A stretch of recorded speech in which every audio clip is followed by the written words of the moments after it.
देत नाही. मी एक गोष्ट आत्मचिंतन करतोय, कदाचित मीडिया दाखवेल तर दाखवू द्या, पण आपला एक प्रॉब्लेम आहे आणि तो प्रॉब्लेम असा आहे की आपल्यापैकी प्रत्येकाला उत्तर देता येतं, पण तो आदेशाची वाट पाहतो. आदेश आला तर देईन, नाही तर देणार नाही. मी तुम्हाला एक गोष्ट सांगतो, आज तुम्हाला परवानगी देतो, ज्याला बॅटिंग करायची आहे बॅटिंग करा. मैदानात उतरा. अट एकच आहे, एकच अट आहे, हिट विकेट व्हायचं नाही. जे फुटबॉल खेळतात त्यांना माहिती आहे, सेल्फ गोल करायचा नाही. काही लोक बोलायला उतरले की समोरच्यावर बोलायच्या ऐवजी आपल्यावरच बोलून जातात. म्हणजे असं काही बोलतात की 4 दिवस त्याचीच उत्तरं द्यावी लागतात. तेवढं सोडून करा. बाकी आदेश विचारू नका, मैदानात उतरा, ठोकून काढा.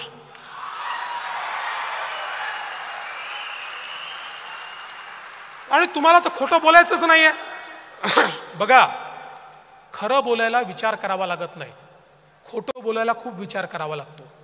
त्यांना खोटं बोलायचं आहे, तुम्हाला खरं बोलायचं आहे. खोट्याला खऱ्याने उत्तर द्यायचं असेल तर विचार करावा लागत नाही. आणि मला विश्वास आहे तुम्ही सगळे उतरले पाहिजेत. आज बघा, शेतकऱ्यांना आपण वीज मोफत दिली, यापुढे शेतकऱ्यांना बिल लागणार नाही. लगेच यांनी विचारलं, मग काय तुम्ही जुने बिल देणार का? मग त्याचं काय होणार? मी स्पष्टपणे विधानसभेत सांगितलं, अरे कालपर्यंत आम्ही कोणाचं तरी जुनं बिल वसूल केलंय का? तर आता आम्ही जुने बिल वसूल करायला जाणार आहोत का? कोणाचंही जुनं बिल वसूल करणार नाही, कोणालाही नवीन त्या ठिकाणी बिल मिळणार नाही. शेतकऱ्यांना वीज मोफत म्हणजे मोफतच. आणि मला सांगितलं पाहिजे, आम्ही काही पैसे उडवायला बसलो नाहीये, योजना तयार केली. या देशातला हा इतिहास ठरेल की गेल्या 1.5 वर्षामध्ये आमच्या शेतकऱ्यांना 16,000 मेगावॅट वीज लागते, त्यातल्या 9,000 मेगावॅटला सोलरवर आणण्याचं काम आम्ही सुरू केलं आहे, जे 18 महिन्यात पूर्ण होईल. पुढच्या 3 महिन्यात उरलेल्या 7,000 मेगावॅटचं काम आम्ही सुरू करतोय.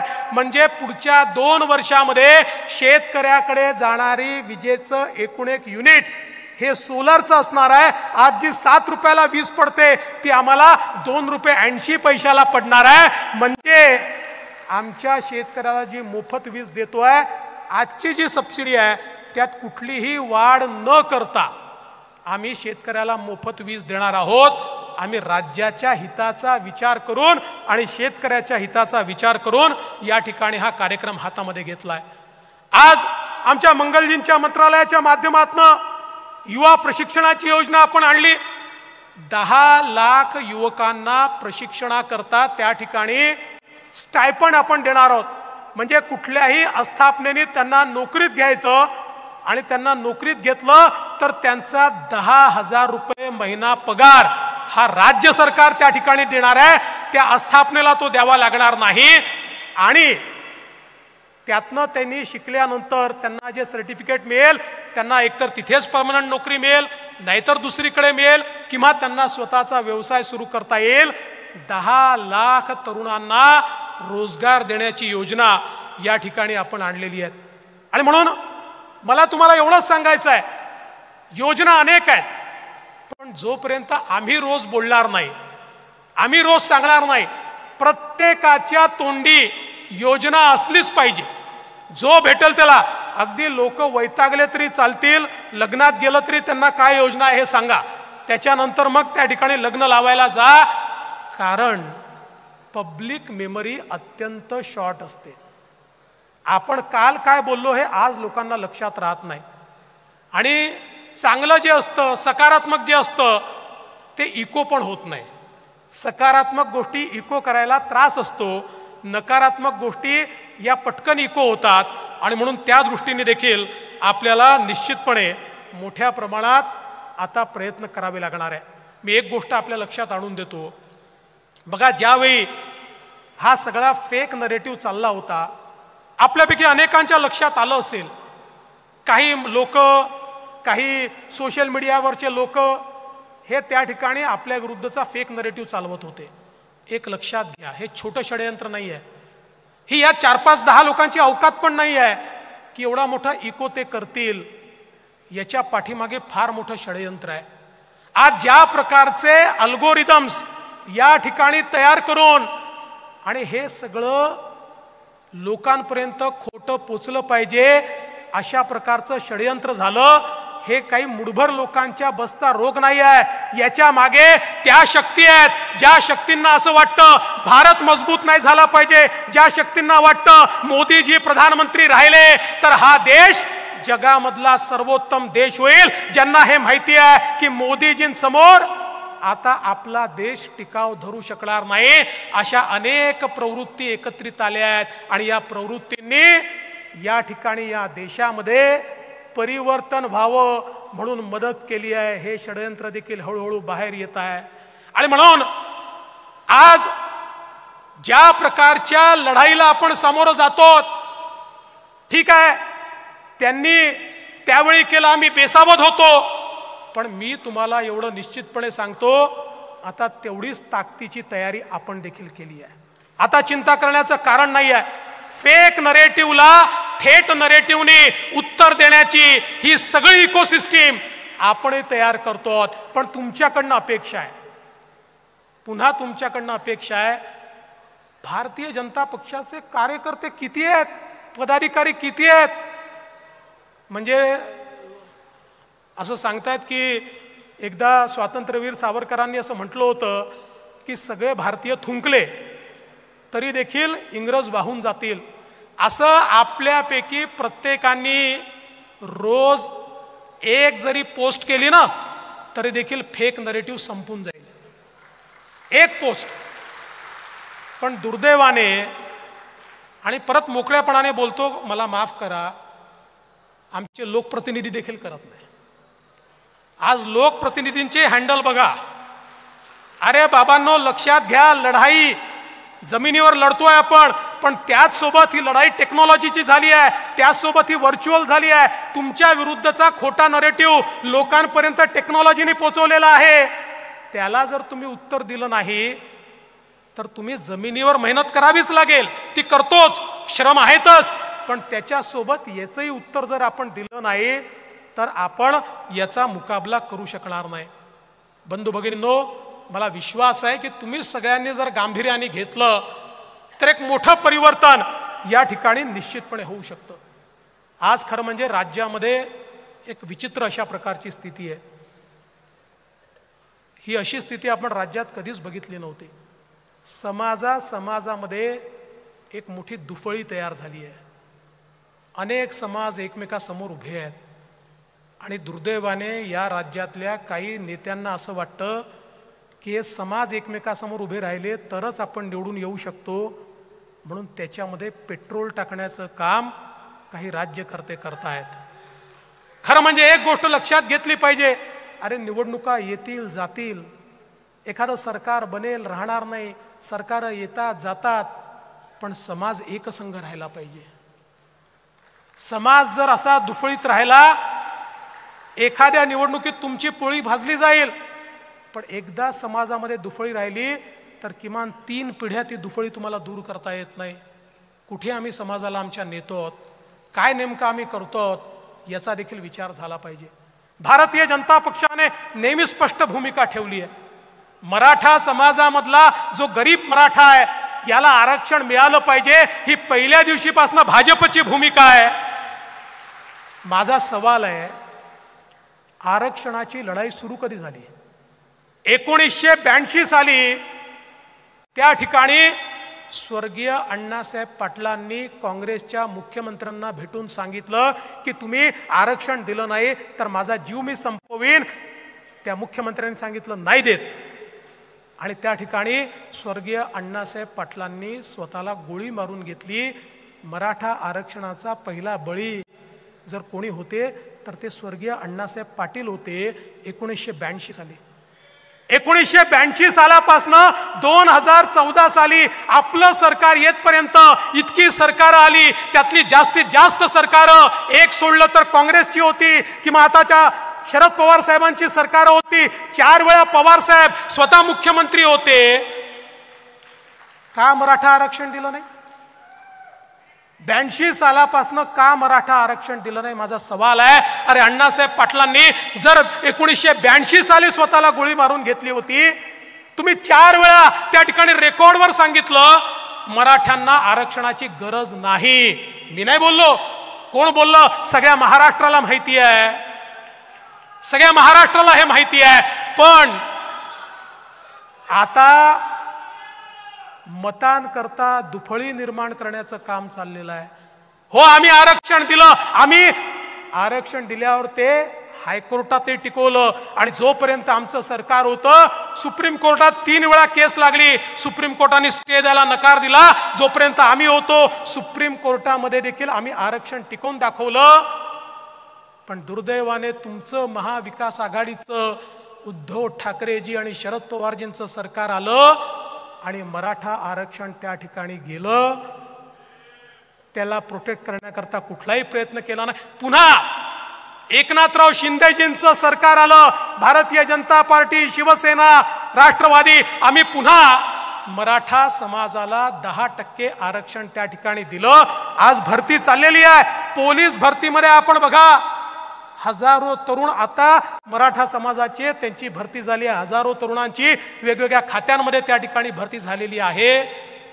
हे सगळं होत असताना देखील ज्या प्रकारे मराठा आरक्षणाचं राजकारण चाललंय, आज मी अण्णासाहेब पाटलांचे चिरंजीव नरेंद्र अण्णासाहेब पाटील यांचं अभिनंदन करेन. अरे आम्ही त्या ठिकाणी अण्णासाहेब पाटील आर्थिक विकास महामंडळाची घोषणा केली, त्याला आम्ही निधी दिला. आज परिस्थिती काय आहे मला सांगताना आनंद वाटतो. या महामंडळाने 1 लाख मराठा तरुणांना उद्योजक बनवून दाखवलं. 1 लाख मराठा तरुणांना उद्योजक बनवून दाखवलं. आज सारथीच्या माध्यमातून ज्यावेळी तरुण पुढे येतात, म्हणतात सारथी होतं म्हणून आम्ही IAS झालो, मला आनंद होतो, आम्हाला सगळ्यांना आनंद होतो, कारण आपल्या सरकारने सारथी सुरू केलं, पवार साहेबांच्या आणि उद्धव ठाकरेंच्या सरकारने सुरू केलेलं नाही आहे. पण बंधू भगिनींनो, जे काही आंदोलन चाललंय, मनोज जरांगे पाटलांना माझा सवालच नाही आहे. माझा सवाल उद्धव ठाकरे, शरद पवार साहेब आणि नाना पटोले यांना आहे. आणि सोपा सवाल आहे की तुम्ही एकदा हे जे आंदोलन चाललेलं आहे, या आंदोलनामध्ये तुमची भूमिका स्पष्ट करा. तुम्ही सांगा की मराठा समाजाला OBC मध्ये आरक्षण देण्याकरता शरद पवार साहेब, उद्धव ठाकरे साहेब आणि नाना पटोले साहेब तुमचं यश आहे का, तुमचं समर्थन आहे का? एकदा हे स्पष्ट करा. ही दुटप्पी भूमिका सोडा. चित भी मेरी, पड भी मेरी, खड़ा तो मेरे बाप का, ही जी भूमिका तुम्ही मांडताय ही सोडा. या ठिकाणी मराठ्यांनाही वेडं करायचं, OBCंनाही वेडं करायचं, दोघांनाही झुंजवत ठेवायचं, दोघांनाही भांडत ठेवायचं. अरे आम्हाला तर शिव्या खायची सवय आहे, आम्ही घाबरत नाही. आणि समाजाला न्याय देण्याकरता किती शिव्या खाव्या लागल्या तरी आमची त्याची तयारी आहे. पण तुमचा बुरखा फाडल्याशिवाय राहणार नाही. हा खोटारडे म्हणा, हा समोर आणावाच लागेल. आणि हा जर आला नाही, ये पब्लिक है, ये सब जानती है.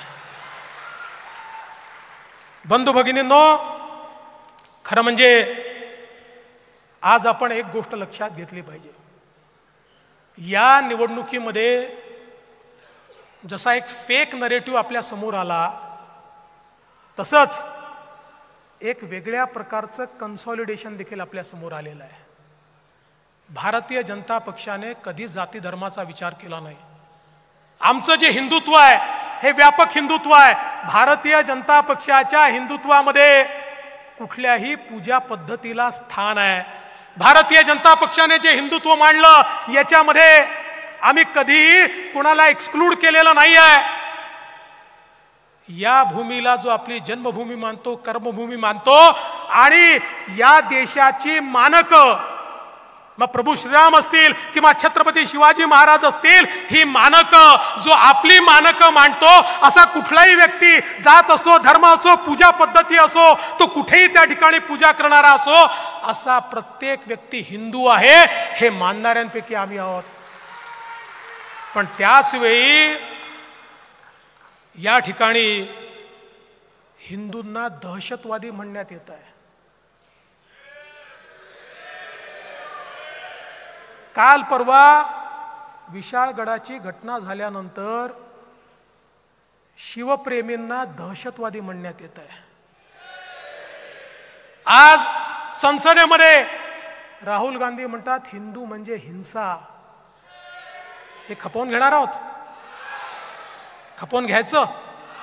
आमचा संकुचित विचार नाही आहे, पण आम्हाला एक गोष्ट निश्चितपणे माहिती आहे, या देशामध्ये जेव्हा जेव्हा हिंदू निर्बल झाला, जेव्हा जेव्हा हिंदू दुर्बल झाला, त्यावेळी हा देश गुलामगिरीत गेला. अरे छत्रपती शिवरायांनी 18 पगड जातींना एकत्रित केलं आणि हिंदवी स्वराज्याची स्थापना केली. छत्रपती शिवाजी महाराजांनी धर्मात भेद केला नाही, पण त्याच वेळी त्यांना हे माहिती होतं की जोपर्यंत या ठिकाणी हिंदवी स्वराज्याची स्थापना होणार नाही, तोपर्यंत मोगली आक्रमकांकडनं मी माझ्या रयतेला वाचवू शकणार नाही. या ठिकाणी खोटं बोलून स्वतःच्या मनाची समजूत तुम्ही काढू शकता, पण सत्य हे स्वीकारावं लागतं. आणि पुन्हा एकदा जे आम्हाला धुळ्याच्या लोकसभेत पाहायला मिळालं, जे आम्हाला वेगवेगळ्या लोकसभेत पाहायला मिळालं, आज जागे झाला नाहीत ना, उद्या जागा होण्याची संधी पण मिळणार नाही.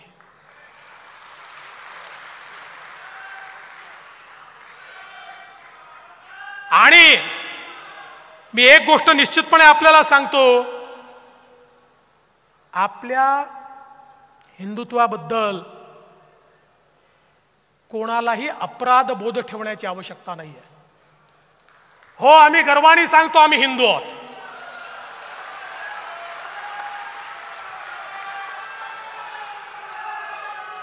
आणि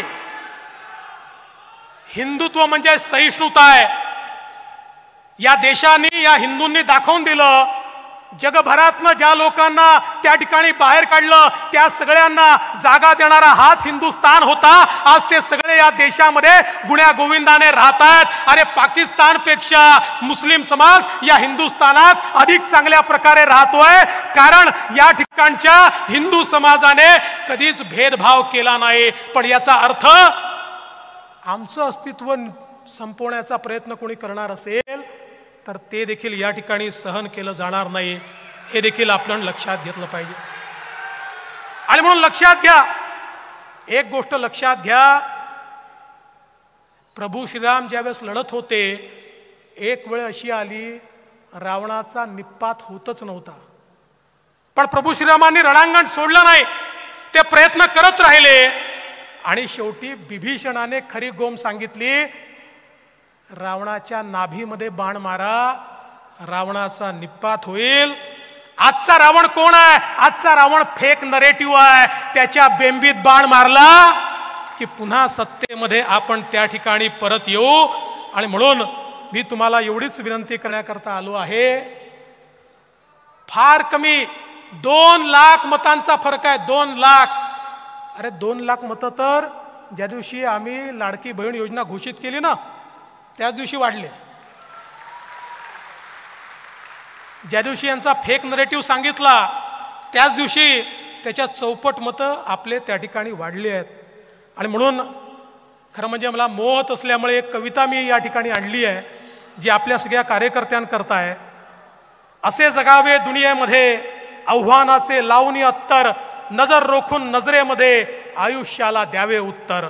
नको गुलामी नक्षत्रांची, भीती आंधळी ताऱ्यांची, आयुष्याला भिडतानाही चैन करावी स्वप्नांची. असे दांडगी इच्छा ज्याची, मार्ग तयाला मिळती 70. असे जगावे दुनियेमध्ये आव्हानाचे लावून अत्तर, नजर रोखून नजरेमध्ये आयुष्याला द्यावे उत्तर.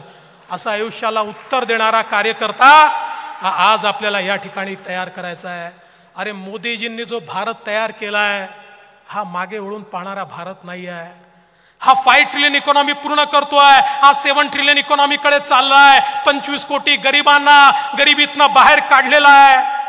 हा भारत कोणी या ठिकाणी थांबवू शकत नाही, अशा प्रकारची अवस्था आहे. आणि म्हणून आज कार्यकर्त्यांकडनं माझी एकच अपेक्षा आहे. बघा, थोडं मनमोकळं बोलतो, आपली देखील अनेक वेळा कुजबूज होते, ती काही चूक नाही आहे. नवे जुने असा वाद होतो, तो थोडा बहुत होत असतो. पण एक गोष्ट सगळ्यांनी लक्षात ठेवली पाहिजे, हा पक्ष का घडला. या पक्षामध्ये वर्षानुवर्ष काम करणारे 90% कार्यकर्ते असे आहेत, 90%, ज्यांना हे माहिती आहे आम्हाला जीवनामध्ये काहीच मिळणार नाही, तरी ते काम करतात. कारण ते व्यक्तीकरता काम करत नाहीत, ते विचारांकरता काम करतात. ते व्यक्तीकरता काम करत नाहीत, ते विचारांकरता काम करतात. बघा, छत्रपती शिवरायांच्या विचारांना आपण सगळे मानतो. आणि महाराजांनी कधी एक पाऊल पुढे टाकलं, कधी एक पाऊल मागे घेतलं, कधी मान, कधी अपमान, कधी तह, कधी सलगी, सगळ्या गोष्टी केल्या. पण ध्येय एकच होतं. काय ध्येय होतं? हिंदवी स्वराज्याची स्थापना. हे एकच ध्येय होतं. आज आपण देखील अनेक गोष्टी केल्या आहेत. वेगळ्या परिस्थितीमध्ये सरकार तयार केलं, वेगवेगळे मित्र सोबत जोडले. काहींना आवडलं असेल, काहींना आवडलं नसेल, पण लक्षात ठेवा, या ठिकाणी केवळ सत्ता मिळवणं एवढा आपला उद्देश नव्हता. या महाराष्ट्रामध्ये ज्यावेळी आमच्या सामान्य कार्यकर्त्यावर अत्याचार होत होता, या महाराष्ट्रामध्ये सामान्य महाराष्ट्रातल्या जनतेवर कोविडच्या काळामध्ये भ्रष्टाचार त्या ठिकाणी होत असताना अत्याचार होत होता, त्यावेळी आपण हे परिवर्तन घडवलं. आणि परिवर्तन घडवताना बाळासाहेब ठाकरे, सद्य हिंदुहृदय सम्राट, यांच्या विचारांवर चालणारे, खऱ्या अर्थानं त्यांच्या विचाराचं प्रतिनिधित्व करणारे एकनाथराव शिंदेजी यांना आपण सोबत घेतलं. नंतरच्या काळामध्ये अजितदादांना देखील आपण सोबत घेतलं. हे खरं आहे, त्या राष्ट्रवादी सोबत आपण खूप संघर्ष केला. त्यामुळे अनेकांना असं वाटलं ज्यांच्याशी संघर्ष झाला आता त्यांच्याशी सलगी कशी करायची. पण ध्येय ज्यावेळी स्पष्ट असतं त्यावेळी त्या ध्येयाकडे जाताना कधी 2 पावलं पुढे टाकावे लागतात, कधी 2 पावलं मागे टाकावे लागतात, कधी तह करावा लागतो, कधी सलगी करावी लागते. त्यामुळे एवढं लक्षात ठेवा, देवेंद्र फडणवीसला सागर बंगला मिळाला किंवा तो मिळावा याकरता हे सरकार आपण आणलेलं नाही आहे. तर माननीय आपले प्रधानमंत्री मोदीजी ज्या प्रकारे देशाला पुढे नेत आहेत, त्या त्यांच्या वाटचालीमध्ये महाराष्ट्र त्यांच्या सोबत राहायला पाहिजे. म्हणून हे परिवर्तन या ठिकाणी आपण सगळ्यांनी केलं आहे. आणि म्हणून आपल्या मनामधले किंतु परंतु काढून टाका. मला रोज 100 SMS येतात आणि इतके सल्ले देतात लोक. जो काम करतो त्यांनी सल्ला दिला पाहिजे, त्याला तो अधिकार आहे. पण अलीकडच्या काळात सल्ले देणारे वाढले आहेत. काम करणाऱ्यांपेक्षा सल्ले 2च गट आहेत, 2 वेगवेगळे आहेत. काही लोक फक्त सल्लेच देतात आणि काही लोक कामच करतात. सल्ले जरूर द्या, पण सल्ला देत असताना आपण काय करतोय. सगळं नेत्यांनी करावं असं नाही आणि सगळं कार्यकर्त्यांनी करावं असं देखील नाही. आपल्याला सगळ्यांना एकजुटीनं या ठिकाणी समोर यावं लागेल. आणि म्हणून तुम्हाला माझी विनंती आहे, आमच्याकडनं काही चुका घडल्या असतील, असू शकतात, काही चुका निश्चितपणे झाल्या असतील, त्या चुका तुम्ही पोटात घातल्या पाहिजेत. कारण आम्हीही तुमच्यासारखे कार्यकर्ते आहोत. हे पद मिळालं म्हणून आम्ही मोठे नाही झालो, आम्ही पण कार्यकर्ते आहोत. पण नुसत्या चर्चा करायच्या, नुसतं त्या ठिकाणी निगेटिव्ह बोलायचं, असा जो कारभार काही लोक करतात, त्यांना हात जोडून विनंती आहे, जे लोक निष्ठेने काम करतायत किमान त्यांच्या मनामध्ये विष कालवण्याचं काम करू नका. आजही हा पक्ष निष्ठावंतांच्या भरोशावर उभा आहे.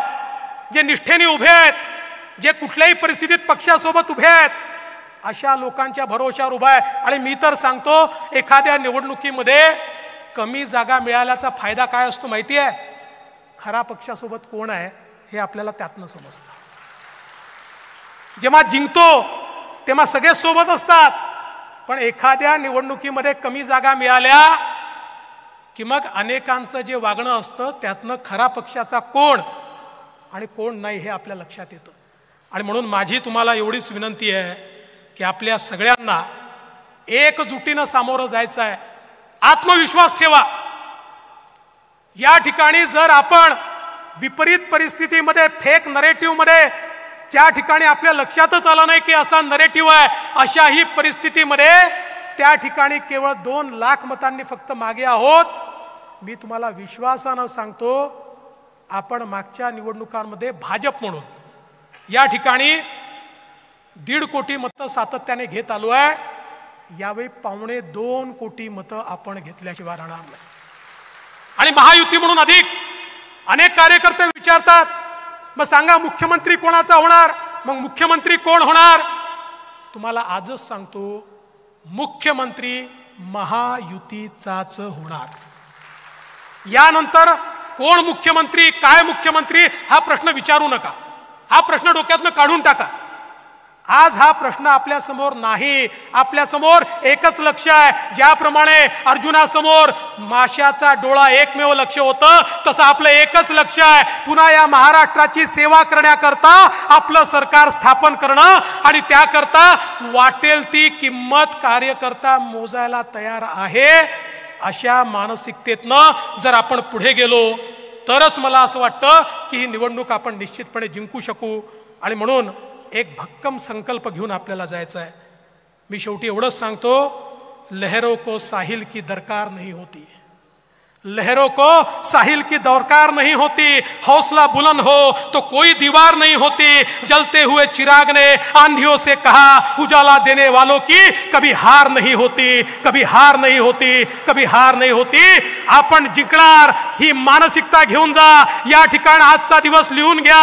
आज या ठिकाणून मी घोषणा करतोय, तुमचा प्रतिनिधी म्हणून, भारतीय जनता पार्टी हा महाराष्ट्रातला सगळ्यात मोठा पक्ष असेल आणि महायुती सरकार या महाराष्ट्रामध्ये आपण स्थापन करून दाखवू. एवढंच बोलतो आणि माझं बोलणं संपवतो. धन्यवाद.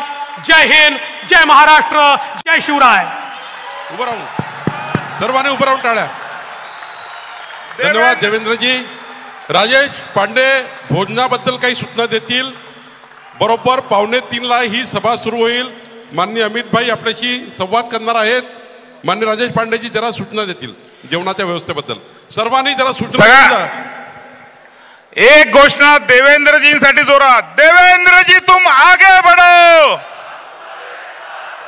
देवेंद्रजी तुम आगे बढ़ो. सगळ्यांना महत्वाची सूचना आहे. भोजन झाल्यानंतर लगेच माननीय अमितभाई शहा यांचं मार्गदर्शन आहे. तेवढं शेवटचं सेशन आहे. भोजनासाठी 3 गट केलेले आहेत. इकडच्यांनी डाव्या बाजूला जायचंय, मागच्यांनी मागे जायचंय आणि उजव्या बाजूला या बाजूला जायचंय. बरोबर 45 मिनिटाचा भोजन ब्रेक आहे. आणि पुढे जे सगळे बसलेले आहेत, आमदार, खासदार, केंद्रीय पदाधिकारी, माजी खासदार, प्रदेश पदाधिकारी आणि जिल्हा अध्यक्ष यांनी या उजव्या बाजूच्या दरवाजाने बॅक साईडला स्टेजचं यायचंय. त्या ठिकाणी त्यांचं जेवण असणार आहे. कृपा करून 45 मिनिटात बरोबर सगळ्यांनी परत यायचं आहे. भारत माता की.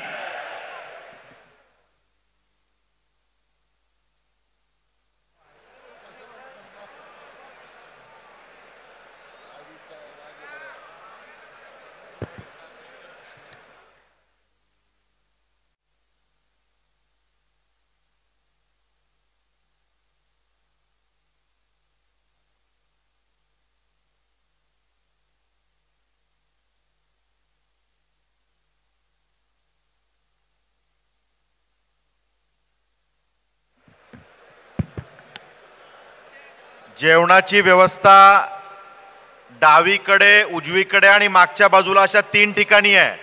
आणि त्यामुळे आपण घाई गडबड न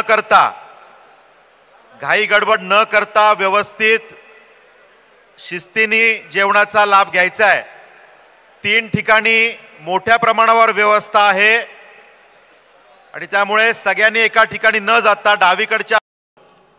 आपण जर बघितलं तर आता चातुर्मास सुरू होतोय आणि आपल्याला सगळ्यांना कल्पना आहे चातुर्मास म्हणजे तपश्चर्येचा मास असतो. संपर्क, संवाद आणि तपश्चर्या याकरता चातुर्मासाचा उपयोग करायचा असतो. आणि आपल्याला ह्या चातुर्मास संपर्क आणि संवादाचा मास करायचा आहे. आपल्याला ही समर्पणाचा मास म्हणून हा चातुर्मास या ठिकाणी साजरा करायचा आहे. मी आधीच सांगितलं या अधिवेशनाचं हे स्थान ऐतिहासिक आहे. एका दृष्टीने भारतीय जनता पक्षाकरता मागाशी आपले अध्यक्ष बावनकुळे